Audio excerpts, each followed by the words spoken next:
Le point suivant, nous avions désigné il y a quelque temps, il faut bien qu'on s'en explique d'ailleurs, je ne sais plus, 32 noms, je crois, pour la commission communale des impôts directs. Nous avions 8 titulaires, 8 suppléants, et puis il fallait doubler ce nombre, donc on arrivait à 32 noms que nous avions avec Madame Pavageau proposé pour qu'il y ait une pluralité. Et puis ensuite, on envoie ces 32 noms à la directrice régionale des finances publiques, qui nous a fait savoir, là, début mi-septembre même, le nom de ceux qu'elle avait choisis.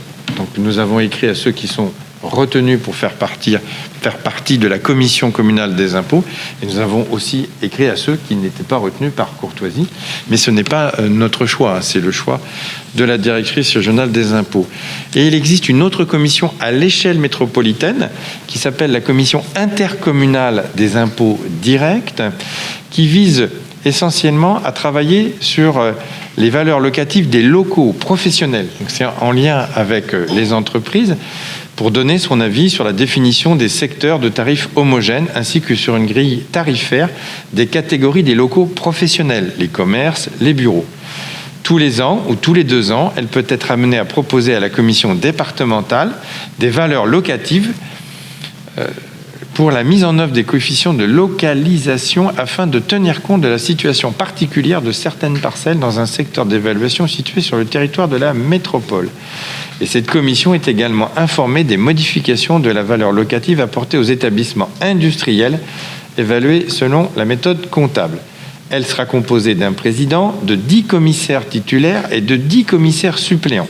Donc 10 et 10, là encore, ça fait donc 20, mais il est demandé une liste de 40 contribuables qui va être dressée au conseil métropolitain de la semaine prochaine, en fin de semaine prochaine, mais après consultation des 24 communes. Donc Nantes Métropole nous a dit, écoutez, voilà, il y a 24 communes, est-ce que chaque commune peut proposer 2 noms ? C'est ce qui va nous occuper là, de proposer 2 noms que nous allons envoyer à Nantes Métropole, qui arrivera à établir une liste comme ça de 40. Et ensuite, pareil, la directrice régionale des finances publiques fera son choix pour cette commission. Nous l'avons évoqué nous-mêmes en commission municipale avec Madame Pavageau en disant qu'on pouvait peut-être se permettre de ressolliciter ceux qui n'avaient pas été retenus pour notre commission communale, puisqu'ils avaient déjà manifesté un intérêt.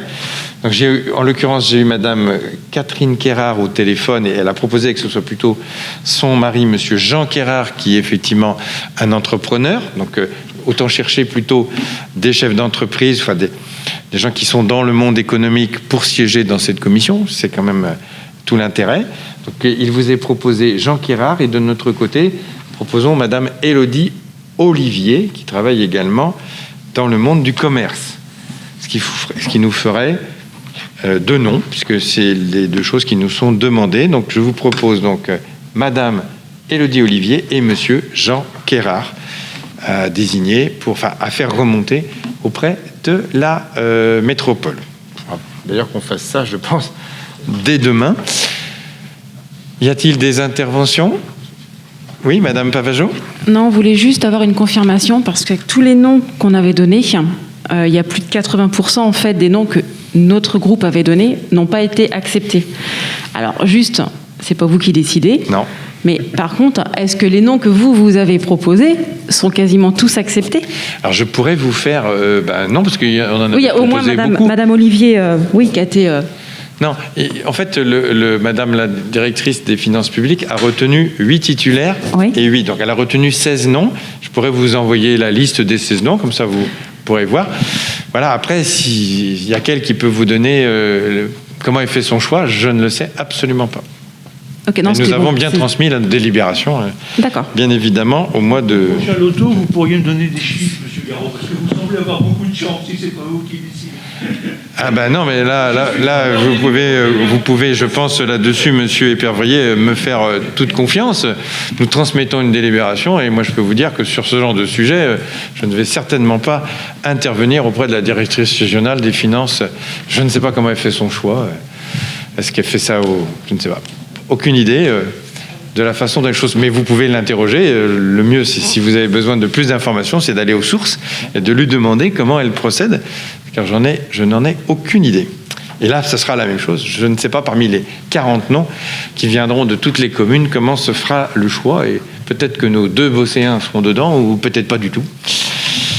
Je n'ai pas eu le sentiment que la dernière fois, il y a 6 ans, nous ayons eu des Bosséens qui étaient retenus au niveau de la commission intercommunale. Mais il faut le faire en tous les cas, si on veut avoir une chance que des Bosséens y siègent. Sur ce, je mets aux voix, s'il n'y a pas d'autres interventions. Alors, sur les 2 noms qui ont été proposés, donc Élodie Olivier et Jean Quérard, qui s'abstient, qui vote contre, adopté à l'unanimité. Olivier, c'est 2 L, c'est ça. Olivier, c'est avec 2 L.